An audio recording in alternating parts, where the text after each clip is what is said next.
Pít cái pít nông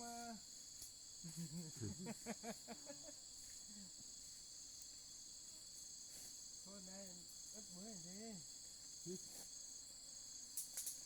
Ô cho cái bao đây. bát từng con đi đúng rồi cháu từ từ con phải cho cái bao giải vào đấy nhá sau Từ từ không cho đâu.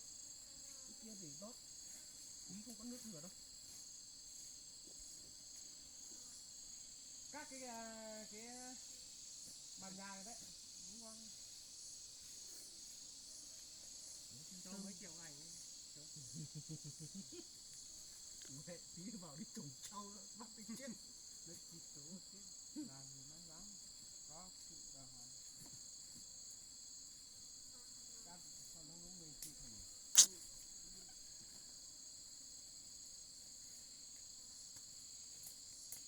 này được chưa con Cho nó cháy tí có miếng khác vào nó vứt nó ra.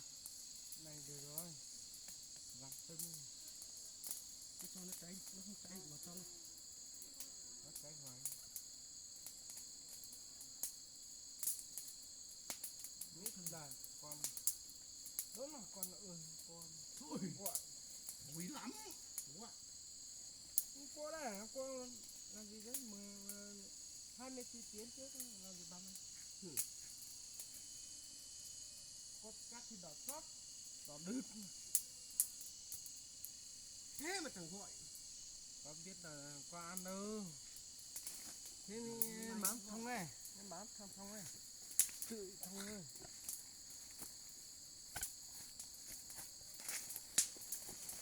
Chỉ mang anh luôn. Ôi mà ngao ngao rồi thế này.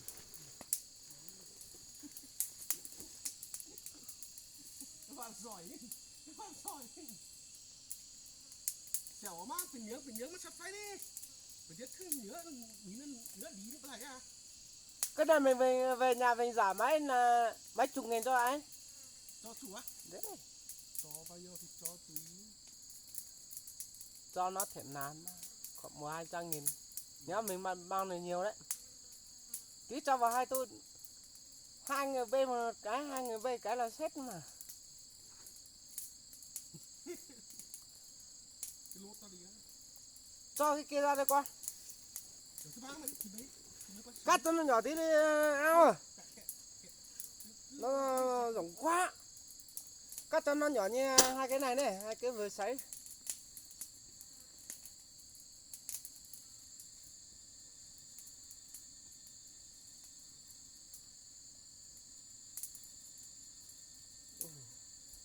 Thế nào được? cắt cho cái bàn nhà đi tức quân Cứ ngồi đấy đi mà ăn đợi đi. cắt cho nó thế nó tốt lắm Cái lòi bạc nhạt thì không ăn. thì nát rồi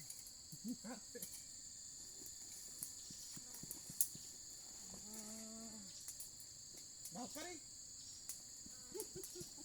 Điều đấy. không được rồi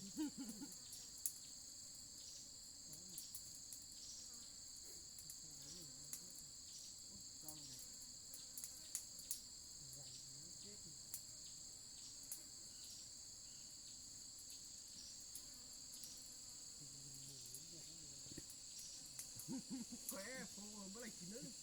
nhiều cái đấy anh em con là chết rồi trái